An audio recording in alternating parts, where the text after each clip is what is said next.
వరంగల్లోని భద్రకాళి చెరువు పూడికతీత సుందరీకరణ పనులపై నీలి నీడలు కమ్ముకున్నాయి. జూన్ 15 కల్లా పనులన్నీ పూర్తి చేస్తామని గప్పాలు కుట్టిన కాంగ్రెస్ సర్కారు మొద్దునిద్ర వేయటం లేదు. ప్రభుత్వ పెద్దల మాటలు నీటి మూటలుగానే మిగిలిపోయాయి. చెరువు పూడికతీత పనుల్లో పారదర్శకత కరువైంది. టెండర్లలో గోల్మాల్, పనుల్లో పరేషాన్ అన్నట్టుంది పరిస్థితి. కనీసం మత్తడి పనులు కూడా పూర్తి కాకపోవడంతో స్థానిక ప్రజలు భయాందోళనకు లోనవుతున్నారు. భారీ వరద వస్తే లోతట్టు ప్రాంతాల్లో నివసించే వారి పరిస్థితి ఏంటని ప్రశ్నిస్తున్నారు. ప్రభుత్వానికి కమిషన్ల మీద ఉన్న సోయి ప్రజల భద్రతపై లేదని మండిపడుతున్నారు.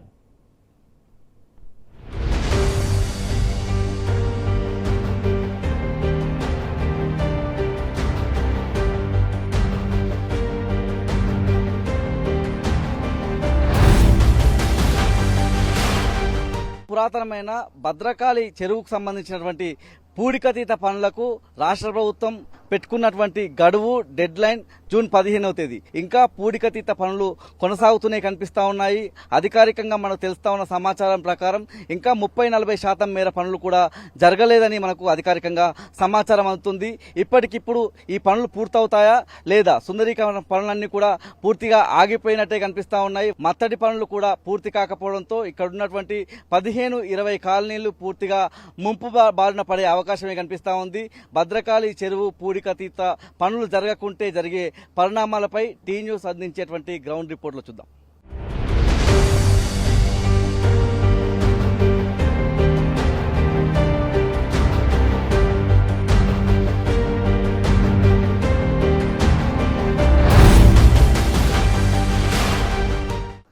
భద్రకాళి పూడికతీత పనులు ఇంకా పూర్తి కాలేదు. గతంలో ఈ పనులకు సంబంధించి పెట్టుకున్న గడువు అంటే ఏదైతే జూన్ 15వ తేదీ గడువుగా పెట్టుకున్న సందర్భం మనకు కనిపిస్తూ ఉంది. అయితే ముందుగా అసలు భద్రకాళి చెరువు పూడికతీతకు సంబంధించి అనేక గొప్ప మాటలు చెప్పిన సందర్భం. పొంగులేటి శ్రీనివాసరెడ్డి జిల్లా మంత్రిగా ఉన్నటువంటి పొంగులేటి శ్రీనివాసరెడ్డి జూన్ 15వ తేదీ ఒక డెడ్ లైన్ గా చెప్పిన సందర్భం. ఎందుకంటే జూన్ 15వ తేదీ కల్లా వర్షాలు కురుస్తూ ఉంటాయి కాబట్టి ఆ లోపే ఇక్కడ పనులు పూర్తి కావాలన్నటువంటి చెప్పిన సందర్భం.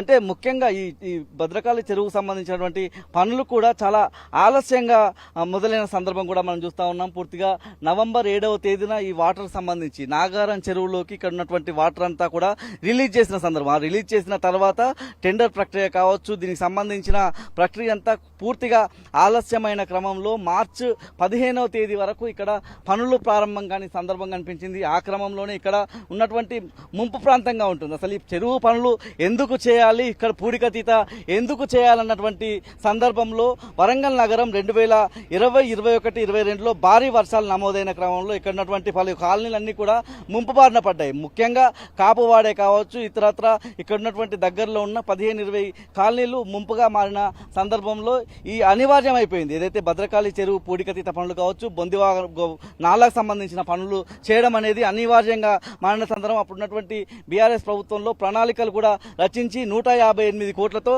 ఈ రెండింటికి సంబంధించి భద్రకాళి చెరువుకు సంబంధించి కావచ్చు, బొందివాగు నాలకు సంబంధించి 158 కోట్లతో ఒక ప్రణాళిక సిద్ధం చేసిన సందర్భం మనకు కనిపించింది. ఆ క్రమంలోనే 2023కు సంబంధించి ఆ ప్రణాళికలు రచిస్తే ఆ తర్వాత కొత్త ప్రభుత్వం కాంగ్రెస్ ప్రభుత్వం ఏర్పడిన తర్వాత మళ్ళీ పనులు చేయాలని ఆలోచించినప్పుడు మాకు మేలు జరుగుతుందని ఇక్కడ ఉన్నటువంటి ప్రాంత ప్రజలంతా కూడా భావించిన క్రమంలో ఇప్పటికీ ఈ సిల్ట్కి సంబంధించి ఇక్కడ పూడికతీతకు సంబంధించి 11,50,000 క్యూబిక్ మీటర్లు తవ్వాల్సి ఉంటుందని చెప్పి అంచనాలు వేసినప్పటికీ 20-30% మేర పనులు కూడా జరగని సందర్భమే మనకు కనిపిస్తా ఉంది. ఇంకా అంటే ఈ నేలను కూడా మనం గమనించినట్టయితే ఇది నల్లరేగడికి సంబంధించినటువంటి నేల. పూర్తిగా ఇటీవలి కాలంలో వర్షాలు కురిసిన నేపథ్యంలో ఇందులో లారీలు వచ్చిన సందర్భంలో ఆ చెరువు పూడికతీతకు సంబంధించి ఇబ్బందికరంగానే మారిన సందర్భం మనం చూస్తా ఉన్నాము. పూర్తిగా ఈ పనులు జరగవనే మనం అర్థం చేసుకోవాల్సి ఉంటుంది. ముఖ్యంగా నగరం ముంపు సంబంధించి కావచ్చు, వరద బారిన పడకుండా భద్రకాళి చెరువు మత్తడి నుంచి అలంకార్ జంక్షన్ వరకు రిటైన్ వాల్ కట్టాల్సి ఉంటుంది. 600 మీటర్ల దూరం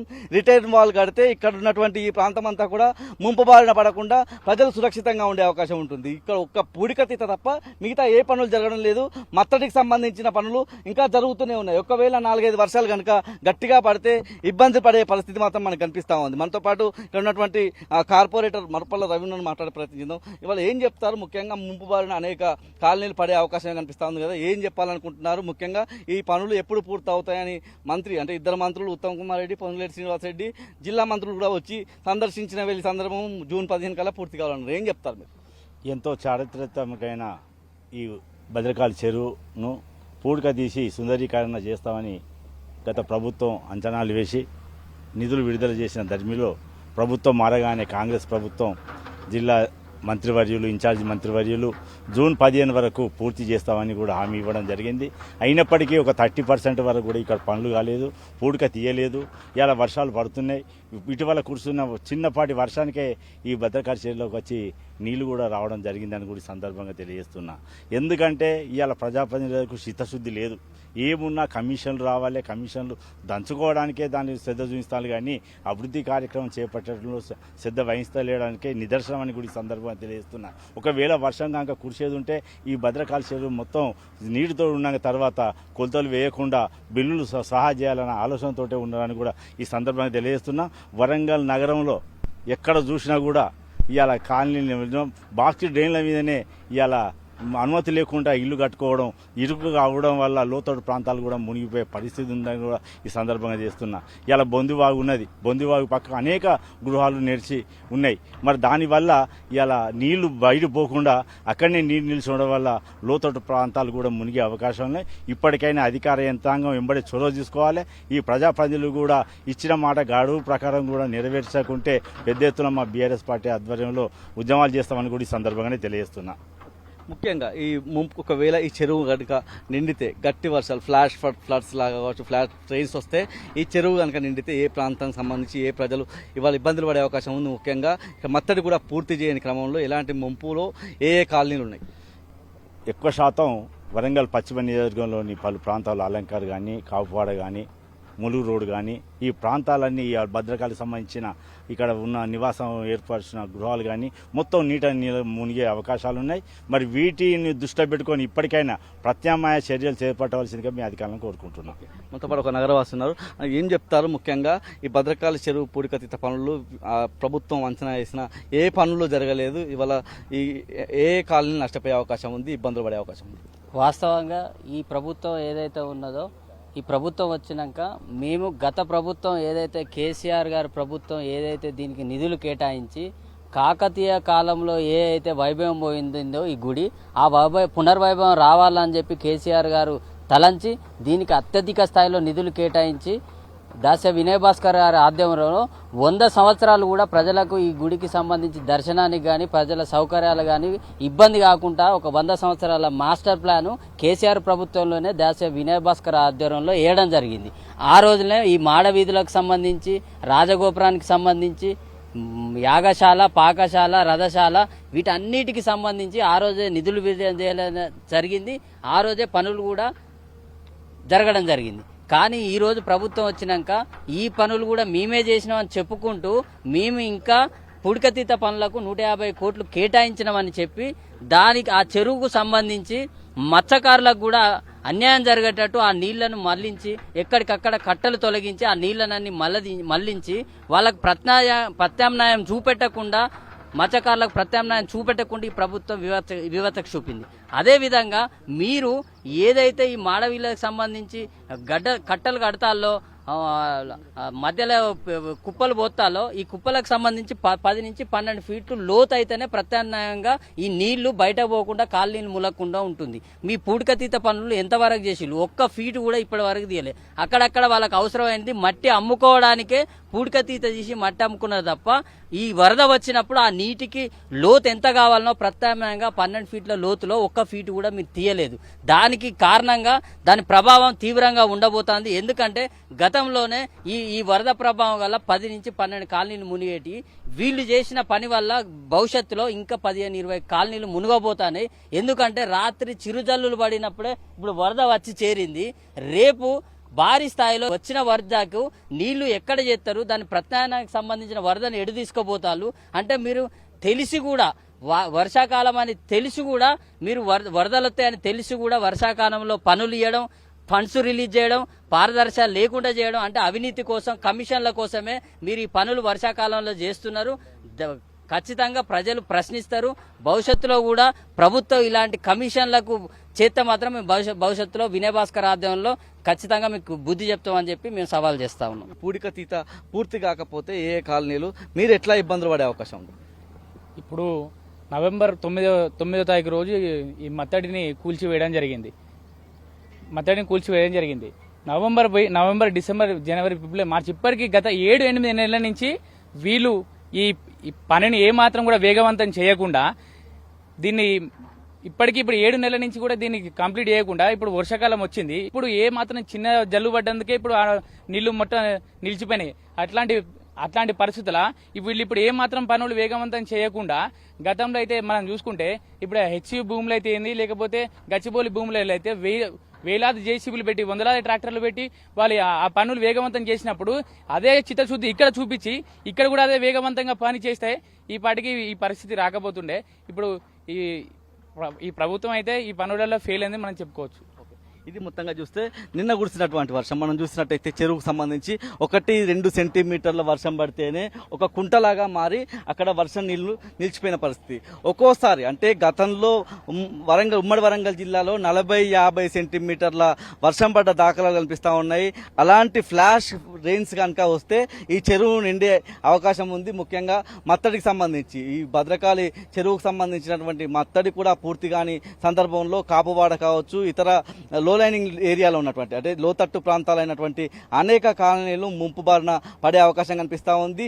ఈ చెరువును నమ్ముకొని ఉన్నటువంటి మత్స్యకారులు కూడా తమ జీవనోపాధి కోల్పోయిన పరిస్థితి. ఎందుకంటే ఈ చెరువుకు సంబంధించి ఏదైతే వాటర్ డిశ్చార్జ్ చేసే రోజు నవంబర్ 7వ తేదీనే ఇక్కడికి మత్స్యకారులు పెద్ద ఎత్తున వచ్చి తమ ఆందోళన భవిష్యత్తులో ఒక అనాలోచిత నిర్ణయాలు తీసుకోవడం వల్ల మేము నష్టపోతామని చెప్పి ఆ రోజే నిరసన తెలిపిన క్రమం పనులు పూర్తి కాకపోతే మత్స్యకారులకు సంబంధించినటువంటి జీవితాలు కూడా ఎట్లా ప్రశ్నార్థకంగా మారుతాయో వాళ్ళను కూడా అడిగి తెలుసుకునే ప్రయత్నం చేద్దాం.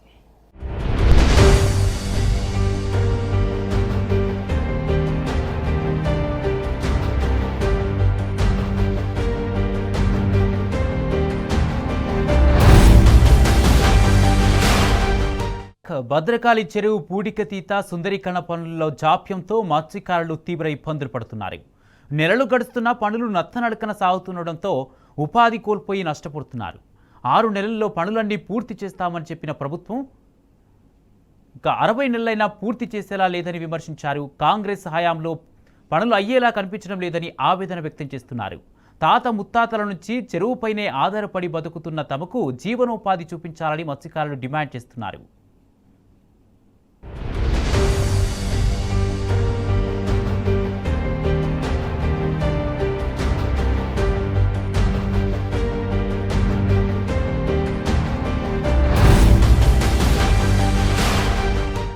వందేళ్లుగా ఈ భద్రకాళి చెరువుని నమ్ముకొని బతుకుతున్నటువంటి మత్స్యకారుల జీవితాలు కూడా ఇవాళ ప్రశ్నార్థకంగా మారే అవకాశం కనిపిస్తూ ఉంది. వాళ్ళ జీవితాల్లో చీకటి రోజులు ఈ భద్రకాళి చెరువుకు సంబంధించినటువంటి పూడికతీత ద్వారా ఇక్కడి నీళ్లను కిందికి పంపివ్వడం ద్వారా ఇప్పటికీ చాలా నెలలు అవుతా ఉంది. అయినప్పటికీ వీళ్ళ జీవితాలకు సంబంధించి ఏదైతే ఒక ప్రశ్న ఏర్పడిందో ఆ ప్రశ్నకు సంబంధించి ప్రభుత్వం నుంచి ఒక జవాబు రావడం లేదు. జూన్ 15వ తేదీన ఒక డెడ్ లైన్ పెట్టారు. ఆ తర్వాత మళ్ళీ వర్షాలు వస్తాయి, మేము చేపలకు సంబంధించినటువంటి పిల్లలను వదిలితే 6 నెలల సంవత్సరంలోనూ మళ్ళీ ఉత్పత్తి మొదలవుతుందని ఆశించారు. కానీ అలాంటి పరిస్థితి మాత్రం కనిపించడం లేదు. మనతో పాటు మత్స్యకారులకు సంబంధించినటువంటి ప్రతినిధులు ఉన్నారు, వాళ్ళతో మాట్లాడిద్దాం. ఎట్లా ఉంది ఆ రోజు కూడా నవంబర్ 7వ తేదీన ఇక్కడ మత్స్యకారులంతా వచ్చి ఒక ఆందోళన మీ నిరసన వ్యక్తం చేశారు. మీకు అనేక ప్రశ్నలు వాళ్ళ అధికారులకు చెప్పిన క్రమంలో అనేక సమాధానాలు కూడా వాళ్ళ వైపు నుంచి హామీలు కూడా వచ్చాయి. ఆ రోజు ఏం చెప్పారు, ఈరోజు ఏం జరుగుతుంది? హామీలు అనంటే ఇవి నీళ్ల మీద మాటల్లాగానే ఈ ప్రభుత్వాన్ని నత్తనడక నడిచే పరిస్థితి ఉన్నది. వీళ్ళు చెప్పిన ఈ యొక్క 6 నెలలనే పూర్తి చేసి మా మత్స్యకారులకు చెరువును అప్పచెప్తారని చెప్పిండ్రు. 6 నెలలు కాదు కదా, 60 నెలలైనా కూడా ఈ యొక్క పూడికతీత పనిని ప్రారంభించి అంటే దాన్ని తీసి చేసేంత వాళ్లకు సత్తా లేదు, వాళ్ళు చేయలేరని చెప్పి సందర్భంగా తెలియజేస్తున్నా. ఎందుకనంటే మా మత్స్యకారులు 600 కుటుంబాల సభ్యత్వాలు గల ఈ యొక్క భద్రకాళి తాతలు నాటి నుంచి ఈ యొక్క చెరువు మీద ఆధారపడ్డ మా మత్స్యకారుల కడుపున కొడుతూ ఈరోజు మమ్మల్ని రోడ్ల మీద పడేసిన ఈ ప్రభుత్వానికి చిత్తశుద్ధి ఉన్నదా అని చెప్పని అడుగుతున్నా. ఎందుకనంటే ఈ ప్రభుత్వం మాకు ఇచ్చిన మాట, మాకు చెప్పిన పాట ఏందనంటే 6 నెలలు మీకు చేసి మీకు జీవనోపాధి కల్పిస్తాం, చేప పిల్లలు ఇస్తామని చెప్పని అన్నారు. చేప పిల్లలు కాదు కదా, వీళ్ళు ఇచ్చిన లాస్ట్ టైం ఇచ్చిన సీడు కూడా ఈ చెరువులో వేయలేని పరిస్థితి, ఉన్న చేపలను మొత్తం తీసి రోడ్ల మీద పడేసిన పరిస్థితి. ఈ విస్తరణ మొత్తం ఈ చెరువు భద్రకాళి చెరువు మొత్తం 380 ఎకరాల స్థలాన్ని ఈరోజు 50 నుంచి 30 ఎకరాల దాకా లోతు వాళ్ళంతా కబ్జా చేయడం జరిగినది. దీనికి హైలాండ్ అని చెప్పి టూరిజం స్పాట్ అని చెప్పని పెడుతున్నారు. టూరిజం స్పాట్ ఎందుకే మా కడుపులు కొట్టి మా అందరిని ఎక్కడ బతికిస్తారు? మరి మా అందరిని టూరిజం వాళ్ళ పడవలెక్కి తిరగాలన్నా మేమందరం? ఆ తిరగాల్సిన అవసరం ఉన్నదా? మేము ఎక్కడ బతకాలి, ఎట్లా బతకాలి? మీ పడవలు పొద్దంతా తిరిగి మీ స్టీమర్లు తిరుగుతా అంటే మా చేపలు ఎక్కడుంటాయి, చేపలు ఏడిపోతాయి, మేము ఎప్పుడు పట్టాలి ఏందనేది అది మీరే చెప్పాలి. ఇప్పటి మటుకు 6 నెలలు అని చెప్పి నువ్వు ఇక 60 నెలలు అవుతుందా, 6 ఏళ్ళు అవుతుందా, ఇంకా 10 ఏళ్ళు అవుతుందా? మీరు ఉన్నంత కాలం అయితే అది అయ్యే పరిస్థితి లేదు. ఆ పని ఎప్పుడు చేస్తారేందో చెప్పండి. అప్పటి మటుకు మా మత్స్యకారులందరికీ కూడా జీవనోపాధి చూపించాల్సిన బాధ్యత, దాని పరిస్థితి అంతా కూడా ఈ ప్రభుత్వం బాధ్యత తీసుకోవాలని చెప్తున్నా. మా అందరికీ కూడా డిమాండ్ ఏంటంటే మత్స్యకారులందరికీ కూడా మీరు ఎంతవరకు టైం తీసుకుంటారో మాకున్న మా చేపలు పట్టే వాళ్ళందరూ కూడా ఒక 300 మంది సభ్యత్వాలు రెగ్యులర్గా పట్టే చేపలు పట్టే వాళ్ళందరూ ఉన్నారు. వాళ్ళ కడుపు తిప్పల వాళ్ళు పోయి ఈరోజు కూలి పనులు చేసుకుంటాను, రోడ్ల మీద బజ్జీలు అమ్ముకుంటాను, ఛాయలు అమ్ముకుంటాను. ఒక్కొక్కరికి ఉపాధి లేక రోడ్ల మీద పడుతున్నారు. ఇలా ఏదో ఊర్లో పోయి చేపలు తీసుకొచ్చి అమ్ముకునే పరిస్థితి ఏర్పడ్డది. వెనకటి నుంచి మా తాతల నుంచి నడిచే ఈ యొక్క చెరువు మీద ఆధారపడి ఉన్న మా బతుకులన్నీ కూడా ఈరోజు రోడ్ల మీద పడేసిండ్రు. మేము ఎట్లా జీవనోపాధి ఏందన్నది మీరు చూపించాలి. ఉన్న ఎమ్మెల్యే గారి దగ్గరికి పోతే మా మత్స్యకారులందరూ పోతే నేను రేపు మాట్లాడతా, ఎల్లుండి మాట్లాడతా అంటాడు. దాటేసే ప్రభుత్వం, దాటేసే మనిషి. ఈరోజు ఇన్ఛార్జ్ మంత్రిగా ఉన్న శ్రీనివాస్ రెడ్డి గారు జూన్ 15 అని చెప్పిండు. నీ జూన్ 15 ఎక్కడ పోయిందయ్యా? దాంట్లో ఇప్పటి మటుకు కూడా ఒక పై సంబంధం కూడా పని చేయలేని పరిస్థితి. మీ చాతగాని ప్రభుత్వానికి మా మత్స్యకారులకు ఏ విధంగా మీరు ఏం చేస్తారో మా డిమాండ్ ఏంటంటే మాకు వచ్చే ఈ యొక్క కార్యక్రమం చేసేంత మటుకు పని చేయనీయకుండా మేము ఆపేందుకు సిద్ధపడ్డాం, నిరాదీక్షలైనా చేస్తాం. మా ఏది ఉన్నా కానీ ఇక్కడ పోరాటం ఆగదని చెప్పి సందర్భంగా తెలియజేస్తున్నాం. మీరేం చెప్తారు చివరిగా? ముఖ్యంగా ఏదైతే మత్స్యకారులకు సంబంధించినటువంటి జీవితాలు దీనివల్ల ఎట్లాంటి ఇబ్బందికరంగా మారిన పరిస్థితి? భద్రకాళి చెరువు పనులు సుమారు నవంబర్ 20 నుంచి జూన్ 15 వరకు కంప్లీట్ చేసి తిరిగి మత్స్యకారులకు మళ్ళీ పునఃప్రారంభించి వృత్తి కల్పించుతామని అన్నారు. ఈ సుమారు 350 కుటుంబాలు రోడ్డు పాలైనాయి. వాళ్ళకు కూడా ఉపాధి ఇటువంటి కల్పించలేదు. తిరిగి వాళ్ళకు తొందరగా ఉపాధి కల్పించాలని మనవి. ఇది మొత్తంగా మత్స్యకారులకు సంబంధించినటువంటి దయనీయ పరిస్థితి.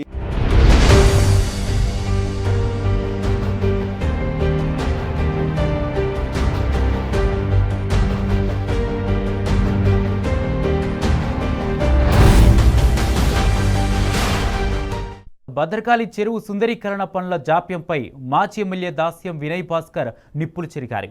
వర్షాకాలం వచ్చినా పనులు పూర్తి చేయకపోవడాన్ని ఖండించారు. బీఆర్ఎస్ పాలనలో మిషన్ కాకతీయ పథకం కింద వేలాది చెరువులను పునరుద్ధరించామన్న ఆయన భద్రకాళి చెరువుకు సైతం నిధులు కేటాయించామన్నారు. కేసీఆర్ సర్కారు చిత్తశుద్ధితో పనిచేసి చెరువులన్నింటికీ పూర్వ వైభవం తెచ్చిందన్నారు. మాయమాటలు చెప్పి అధికారంలోకి వచ్చిన కాంగ్రెస్ సర్కారు సోయి లేకుండా వ్యవహరిస్తుందని ఆగ్రహం వ్యక్తం చేశారు. భద్రకాళి చెరువుపై ఆధారపడిన కుటుంబాలను ఆదుకోవాలని డిమాండ్ చేశారు.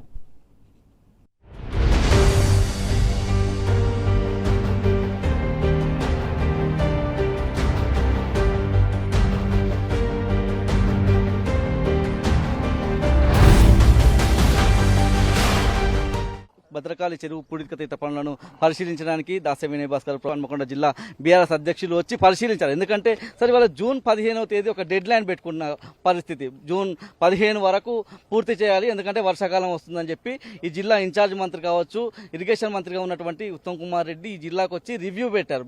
ఏదైతే మే నెల 3వ తారీఖునే ఇక్కడ 50% పనులు పూర్తయ్యాయని ప్రకటించిన సందర్భం ఇక్కడ చూస్తే ఏ పనులు జరగలేదు. అనేక కుటుంబాలు ఈ చెరువు మీద ఆధారపడ్డ కుటుంబాలన్నీ కూడా రోడ్డున పడ్డాయి. ఏం చెప్తారు? ఈరోజు పూడికతీత పనులు సుందరీకరణ పేరుతోని అవినీతికి తెరలేపింది ఈ కాంగ్రెస్ ప్రభుత్వం. ఇప్పుడు మనందరికి కూడా తెలుసు, కాకతీయుల నాటి మరి ఘనకీర్తిగా ఉన్నటువంటి స్వయంభుగా అవతరించినటువంటి అమ్మవారు భద్రకాళి అమ్మవారు. ఆనాడు కాకతీయుల నుంచి నేడు మన తెలంగాణ రాష్ట్రం ఏర్పడిన తర్వాత మరి తెలంగాణ తొలి ముఖ్యమంత్రి కేసీఆర్ గారు కూడా అమ్మవారిని దర్శించుకొని మొక్కులు చెల్లించుకున్న పరిస్థితి మనం చూస్తున్నాం. దాని పక్కనే ఉన్నటువంటి ఈ భద్రకాళి చెరువు కాకతీయులు నిర్మాణం చేసినటువంటి గొలుసుకట్టు చెరువులో భాగంగా ఇదొక చెరువు పెద్దది. ఆ రోజులలో తాగునీరు అదేవిధంగా సాగునీరు అందించేది. ఎక్కడైనా కూడా మీరు కాకతీయుల పాలన చూస్తే టెంపుల్, ట్యాంక్, టౌన్ అంటే ఈ నగరం 3 టీలతోని నిర్మాణం చేసింది కాకతీయుల పాలన. సరే, ఆ సందర్భంలో సమైక్య రాష్ట్రంలో ఇది తాగునీరు కూడా రిజర్వేర్ కింద రావచ్చు, ఆపొచ్చు.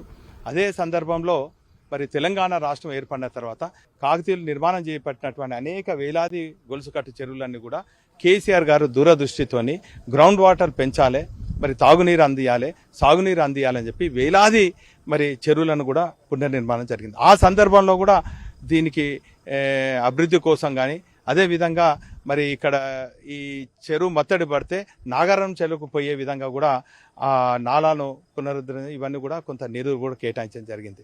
కానీ దురదృష్టవశాత్తు 2023లో బహుశా 7వ నెలల పెద్ద భారీ వర్షాలు వచ్చినాయి, ఆ వరదలు వచ్చినాయి. ఆ వర్షాలకు కొంత ఈ చెరువు మత్తడి పడి కొన్ని లోతట్టు ప్రాంతాలలో కూడా వచ్చినాయి. ఎందుకు వచ్చినాయి అంటే అప్పుడు సమైక్య రాష్ట్రంలో ఈ నాలాలన్నీ కూడా కుదించుకోపోయినాయి. మరి తెలంగాణ రాష్ట్రం ఏర్పడిన తర్వాత ఆ నాలాల పునరుద్ధరణ కోసం నిధులు కేటాయించడం జరిగింది.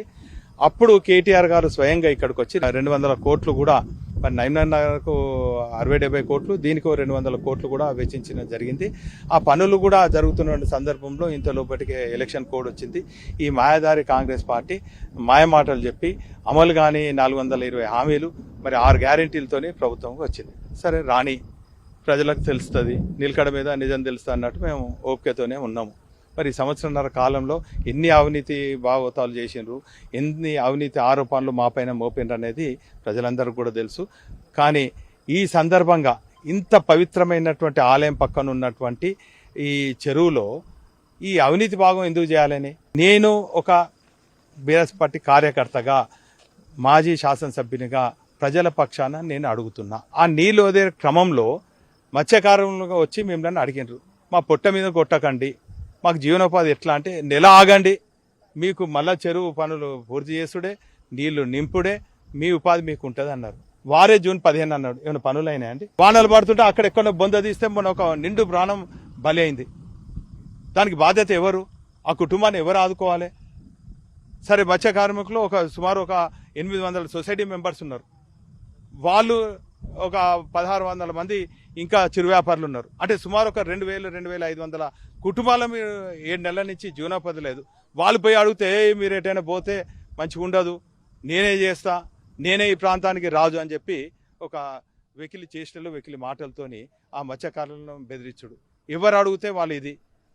మేము చేసిన పనులను కూడా మేము వివరిస్తే మా పైన దాడులు. అరే, మేము ఈ దాడులకు భయపడతాను భయ్. మేము సమైక్య రాష్ట్రంలో ఉద్యమం చేస్తుంటే మా పైన తుపాకులు ఎక్కువ పెడితేనే మేము భయపడలేదు, తిరగబడ్డాం. ఇప్పుడు మేము భయపడతామా? మీ గుండాలకు భయపడతామా? మీ రౌడీలకు భయపడతామా? ఖచ్చితంగా మీరు చేసే పనుల అవినీతి అంతా కూడా ఎప్పటికప్పుడు ఎండగడతాం, ప్రజల పక్షాన పోరాడతాం. మొత్తాన్ని మాత్రం సీనన్న నాయకులందరినీ బ్యాలెన్స్ చేసిండు, కానీ ప్రజలను మాత్రం బ్యాలెన్స్ చేయలేదు. ఏం చెప్తావు సీనన్న? పనులు ఎక్కడైనాయి, ఎక్కడో కూర్చొని మాటలు వినకు. అచ్చా సరే, సుందరీకరణ అట అక్కడ చూడండి, ఈ కుప్పలు పోసిండ్రు. ఏందో కుప్పలు, ఈ మట్టి ఈ చెరువు నిండితే ఈ కుప్పలు అవుతాయండి? ఇప్పటికే 2 వానాలకు చీరకలు ఎట్లా వాసినాయి. రేపటి దినం ఇలా బోటింగ్ అట. సరే పెట్టండి భయ్, నగర ప్రజలకు ఆహ్లాదం కావాలి. బోటింగ్ పెడతారు. బోటింగ్ పెడితే అక్కడ పోయే వరకు ఆ మట్టి కూలుతానో దిగుతానో బోటింగ్ ఏమైనా అయితే అందులో ఉన్న నిండు ప్రాణాలకు ఎవరు బాధ్యత? మొన్ననే ఒకళ్ళు చచ్చిండ్రు. ఇంకొకటి నేను ఒక్కటే స్ట్రేట్ అవే చేస్తున్నా, మీకు ఇండ్ల పూడికతీతలో నిజాయితీ ఉంటే, సుందరీకరణ పనుల్లో నిజాయితీ ఉంటే పనులు ఎందుకు ఆలస్యం చేసిండ్రు? టెండర్లు నీళ్లు పోయినాకే టెండర్లు ఎందుకు చేసిండ్రు? ఒకటే ప్రజల పక్షాన్ని నేను సూటిగా ప్రశ్నిస్తాను. మీ ముఖ్యమంత్రి హైదరాబాద్ సెంట్రల్ యూనివర్సిటీలో ఆ భూములు తాకట్టు పెట్టే క్రమంలో అమ్ముకుందామని చూసినప్పుడు నువ్వు అక్కడ ఎన్ని వేల జేసీబీలు పెట్టినావు, వేల ట్రాక్టర్లు పెట్టినావు, 1000 మంది పోలీస్ పహారాతోని అక్కడ జీవ వైద్యాన్ని మొత్తం నాశనం చేసినావు కదా. మరి ఇక్కడ మీరు ఎందుకు చేస్తలేరు అంటే ఇంట్లో ఖచ్చితంగా అవినీతి ఉన్నది. 2 రోజుల నుంచి ఒక 2 అధికారులు ఫోన్ చేస్తున్నారు, పేర్లు మా పైన ఐబీ అధికారులు మా పైన ఒత్తిడి తీసుకొస్తున్నారు, ఖచ్చితంగా మీరు బిల్లులు చేయాలి అంటున్నారు. రాబోయే ప్రభుత్వం మరి మీదే, మరి ఇక్కడ అవినీతి జరిగితే మా ఉద్యోగాలు పోతాయి, మరి 2 వానాలు కాగానే బిల్లులు చేయంటున్నారట. మరి ఈ చెరువు పైన పర్యావరణవేత్తలు పోరాడుతున్నారు, బిల్లు కూడా వేసినారు. వాళ్ళకి ఏం సమాధానం చెప్తారు?